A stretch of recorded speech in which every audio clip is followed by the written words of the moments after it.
So I'm back now in the tiny town where I grew up, and I'm interacting a lot with my family members who aren't estranged, but I haven't really been in contact with them.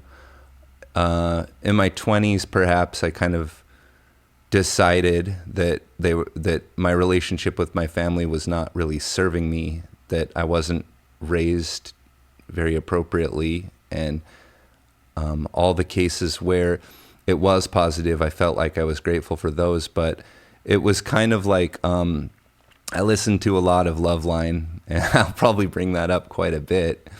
In fact, that relates to splitting. Don't everyone be surprised when people who are in the midst of screwing someone over, screw you over eventually, That's too. right. That's when what... you buy a box from some guy in a van in the parking lot who says he just ripped it off from a stereo store, don't be shocked when there's a brick in there. Yeah. Do you know what I mean? Yeah, yeah.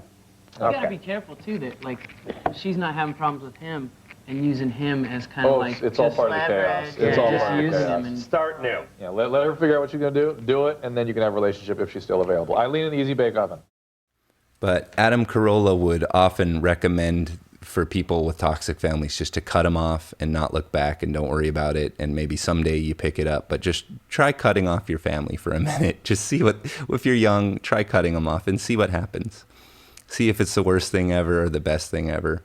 For me, it was pretty neutral. I was able to move forward from that, and I learned a lot, and it was a very positive thing.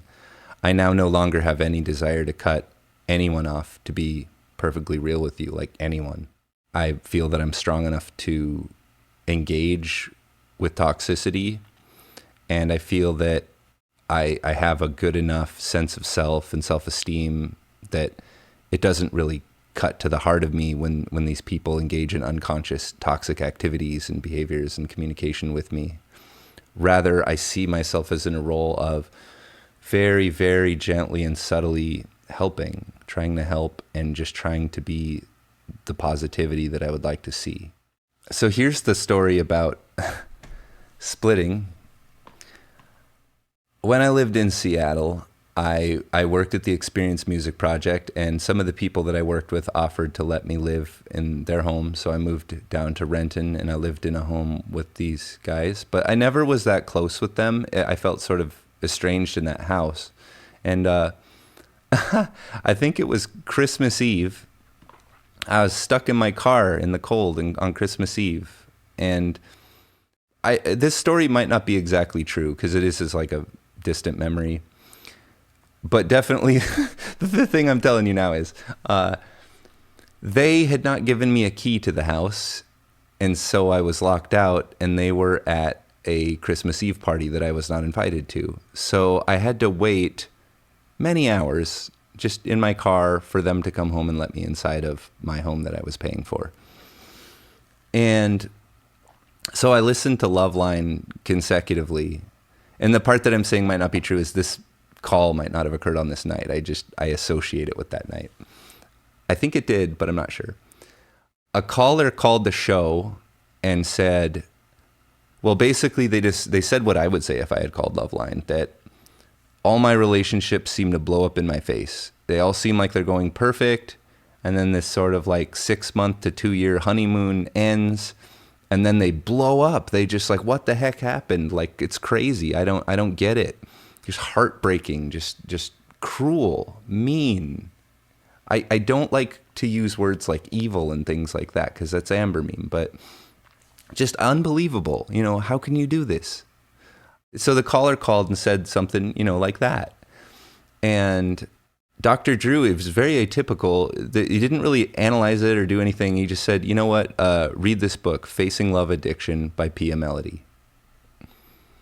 And I wrote that down. I picked up the book and I read it. And it played a huge role in influencing how I understand splitting. It doesn't say anything about splitting, but it talks about these concepts of love addiction and sex addiction. Love addiction is they're both forms of codependency, but love addiction is your more typical codependency. Sex addiction is what used to be called nymphomania, which is a problematic term as it's sort of sexist. and these days is typically called narcissism, which I find problematic because there are many things that are called narcissism, and so to use that term specifically in relationships, I think I don't like that. I think it's not really narcissism in my opinion. I don't get that, but kind of the two types of ways that people form toxic sorts of relationships. Now, that book had such a huge effect on the way that I go about any relationship, any relationship of depth or intimacy. And so when Poupette cheated on me, the one thing I couldn't recommend more than anything else was to read that book. And I gave her a copy. She never read it. Because the splitter will never do anything that you ask them to do. It's a huge sex, power, and control thing. More recently, I was left for another man. Again, long-term relationship, very verbally worked out, very set in stone. It seemed like we were having a good time with some tribulations, largely coming from her lifestyle, her career, her problems, and me having difficulty coping with them. But from my perspective, just out of nowhere, she left me for another man. This man was trying to start a religious cult, and so she very voluntarily, very happily submitted herself to being his servant. He's the master, she's the student. She has to do whatever he says, whatever the group says. That didn't work out. Maybe they're still together. I wouldn't know, but it wasn't a solid foundation upon which to form a spiritual community. That much can be said for sure. And the one thing I asked of her, of all the things I could have asked, there are quite a few things that I deserved and feel what I was entitled to. I asked her to read that book. And as of last speaking to her, I'd asked her several times. As of last speaking to her, she didn't remember what the title was. She said, well, what was that again? She's not going to read that book. So probably if I'm ever in a relationship again, I'm just going to test outright, hey, will you read this book? I'll save some time. Lots of time. This is not the video where I talk about that relationship. That one's sensitive, not emotionally, but in terms of privacy and how I want to execute that. Poupette always tried to get me to watch the most uncomfortable movies possible. It was a thing that we kind of shared. It was a fun thing. I just watched Martyrs. It was perhaps the most unpleasant thing I've ever experienced in my life. That was a recommendation she made 8 years ago or whatever it may be. And man, I wish she could have seen how grossed out I was by that. I watched it with my father. A lot of times in videos like the ones that I make about spirituality, you hear people making reference to the spiritual community. And I find that term somewhat obnoxious. In America, the spiritual community is evangelical Christians.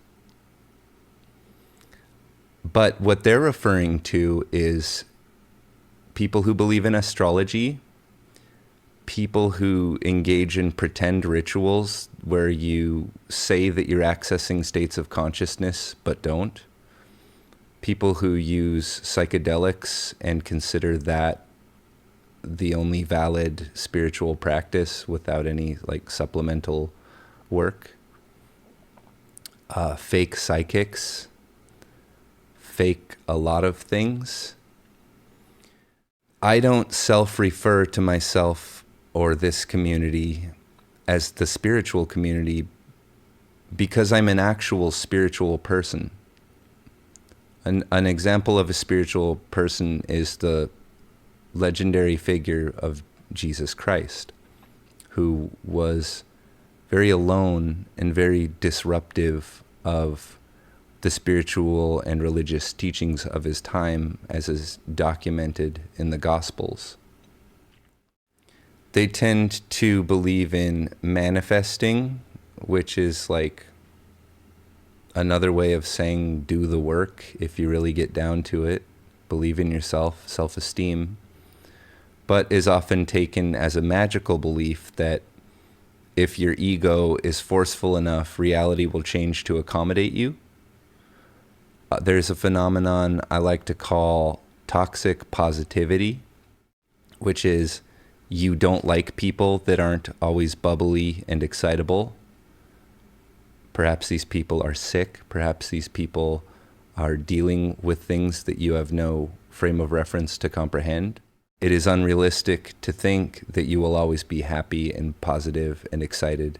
The human experience contains a wide range of emotions, and those emotions are appropriate to the situation you're in, oftentimes, and it's not always. It's often inappropriate to fool yourself into pretending that you're in a positive place when you're not. That's self-deception. What I preach instead is an abundance mentality, as opposed to what I call a deficiency mindset. An abundance mentality comes down to deliberately seeing things in the positive, perceiving the positive in other people, in yourself, in your activities, in the world around you. It's to be grateful for the things that you have now, to be excited for the direction you're trying to move, to celebrate each time you accomplish something on the route towards what you are trying to manifest. A big part of my practice is I try every single day to look at my stuffed horse, Cody Arbuckle, in the eyes, pump my fist in the air, and say, yeah. Because I want to start my day excited, and I want Cody to know that this is, we're doing it. We're making it. This is going to work. I believe in us. And that sort of thing can be infectious. I've been to a few therapists, and one of them I feel like was rather good. One of the things that stuck with me is she said, "You're so hard on yourself." And I had thought that I had really high self-esteem and all that, but I am really hard on myself. I have been, and this is a big part of the No Holding Back program, is I want to be not so hard on myself anymore. I feel like it's been hard enough for me, and if anyone's going to be chill, cool, nice to me, it should be me. I can talk about my love relationship with myself and why I'm self-partnered and satisfied with that, but that is another topic. The deficiency mindset is the opposite. It's to always punish the self, to punish others, to constantly nitpick and look for flaws and things wrong. And we know why we do this. It's to fix things, it's to try and help with the situation. But if you stand apart from ego and look at what you're doing when you're acting that way, you'll generally find that these sorts of critical, nitpicky, deficiency mindset attitudes and communication are not constructive. They estrange you from others. They hurt other people's feelings. They cause people to perceive you to be a bummer, a not fun person to be around, and not supportive and encouraging and helpful. So it kind of achieves the opposite. There's definitely a place for criticism and saying, addressing the elephant in the room, but that should always be dotted and speckled with positivity, with praise, and with acknowledging the good. In my most recent relationship with Celesta, I did my own little miniature form of splitting. When I was with Celesta, she was a yoga teacher. We were starting a yoga school. She was a very spiritual person, and I was a very spiritual person, and I'd been into yoga since I was 18 or so. So I was a very yoga-friendly guy, and so I kind of thought of myself as Yoga Adam. I stopped doing nicotine and marijuana and alcohol and caffeine. I was completely sober and drug-free. I'm not like preaching about that. It was just it's part of the yoga set of values, which I'll talk about yoga separately. But when she vanished from my life, I was trying to find some sort of positive in that. So I sort of split in my own self-identity, and I went right back to those 3 of those drugs. That's why in my early podcast videos, I'm sitting there taking bong rips or vaping between each, take, or even during at times, because I suddenly had the freedom to do that. I know there no longer did anyone care if I was Yoga Adam. Nobody cared about me at all. So, okay, let's make lemonade. I got super stoned, and it helped me to get through that period. And I started using nicotine concentrate, these little things you put in your mouth. It's been many months now, and part of reintegration, part of healing and recovery and forgiveness and all that is to embrace Yoga Adam once again, to be that person again, not let Celesta take that from me. And so today, I'm recovering from my flu and COVID vaccination, so I feel a little under the weather. And I'm on my way home, and there's a train stopped in front of the only road across a bridge to get to my home. It remained there for an hour and 45 minutes. I got info. It's not terribly interesting. It's just a weird thing that happened. But while I was stuck there, I was trying to finally get out of that. I haven't been smoking weed for quite a minute here, but I'm still on that nicotine, and I'm still drinking lots of coffee. The nicotine is the big one, I'm sure you know. It's difficult to quit that. I'm like Mark Twain said, I'm excellent at quitting. I've done it many times. But when I split out of a relationship, that's usually the first thing that happens, is I start using all these, fairly innocuous substances as a way of sort of coping or regulating my emotions or feeling in control of anything. But I'm ready to quit that. And in my recent DMT experience, we were sort of resolving, like, okay, let's see what we can do with ourselves. And so I'm ready to quit. But when I was stuck behind that train, I went into town to the store. I got a head of lettuce, and I did get more of this nicotine stuff. So I'm going to try and quit tomorrow. I think I'll make it this time. If something comes up, I might just get another one. And I don't owe it to you or to her or to anyone else or anyone whatsoever to quit. I owe it to me, Yoga Adam, because I do find that the more I'm off of these mild inebriants and very addictive things, I find that it makes it possible for me to meditate a lot, and it also enables dream work. Like, wow, the progress I've made since I quit smoking weed is incredible. I remember dreams every night as opposed to almost never. Very interesting. I don't know about the science that's been done on that. I'm sure it has been done, but just from my own personal experience, like, I can't do dream work when I'm addicted. I don't know what's up with that, and I don't hear that a lot. I think because a lot of people who are interested in spirituality are also interested in drugs and are pretty hooked on them. But it makes sort of sense to me that, like, if you're trying to forcibly control your psyche, you can't really be psyche aware, because that's coming from ego to psyche, not psyche to ego. And so in all the times that I've had spiritual states, spiritual experiences, I have been not doing drugs, which is why I find it possibly, I mean, I don't know, everybody's different chemically. A lot of spiritualists swear by the drugs that they use and think that's a big part of what enables them spiritually. I just, from my own opinion and that of mainstream yoga, that's bunk. It's like the opposite of the truth. But that's not the point. I'm not trying to humble brag that I'm quitting nicotine, because it's like a non-issue for anyone in the world.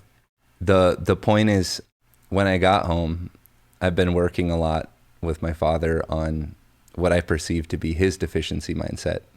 And this relates also to the story of my mother and the way that he perceives that and the way that he perceives me and what I'm doing here, what I'm trying to accomplish, who I'm trying to be, whether what I'm doing with Unthink Me is a product of mental illness or mental health.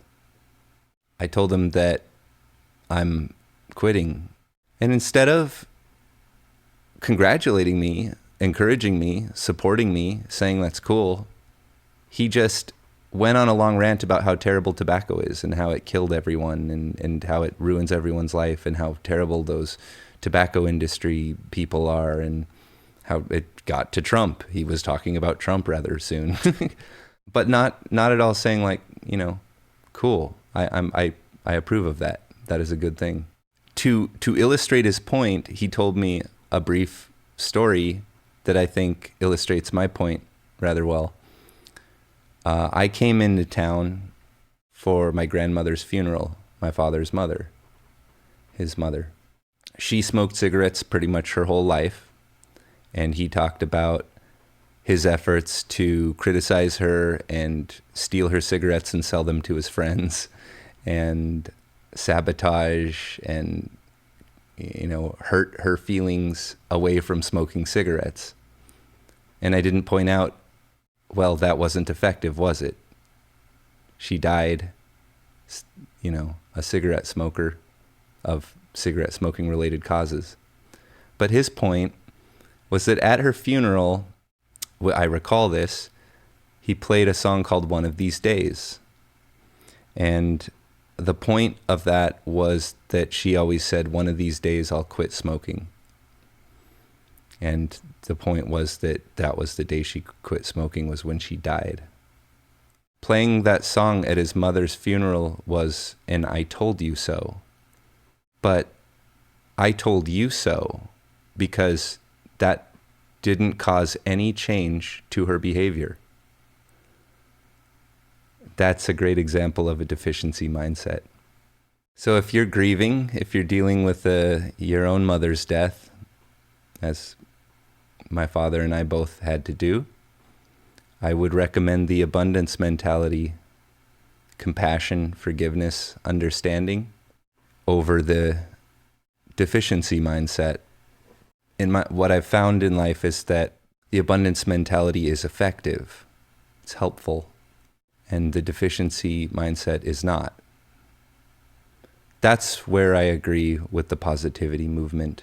So if you are dealing with grief, this is the approach that I recommend: to celebrate the person, to celebrate the positive things about them, to spread that to the survivors, and to take that lesson with you, to walk forward with that understanding that you do have the power to impact other people. Of course you do. But you don't do it through control or manipulation or hurting people. It seems like it would work, but it just doesn't. It doesn't result in good outcomes. So take that energy and apply it to someone who's alive right now. Just, you know who it is. Just do something helpful. Fix things, help people. Give some people some fucking credit for what they're doing, because they need it. Don't you? Namaste. This has been a rant at dawn. I'm just trying this out. Maybe this sucks. Well, it's okay. I'll try a lot of things. I'll still be here. You guys can all get into the new AI generated videos about the spiritual community, but I'll be here. I'm not going anywhere. I might have to leave YouTube at some point, but I'm out here, and I cherish the time we spend together. Truly, this is the best time in my whole life. I hope that what I've achieved this morning is not seen as overly critical, but real, honest, truthful, genuine. I believe in that shit. I believe in integrity. I believe that a person's self-worth is their most prized possession, and I hope that what I'm doing is perceived as complimentary and positive, helping people and fixing things. I got more free time than usual, and it's gonna get real fun here. Love you guys.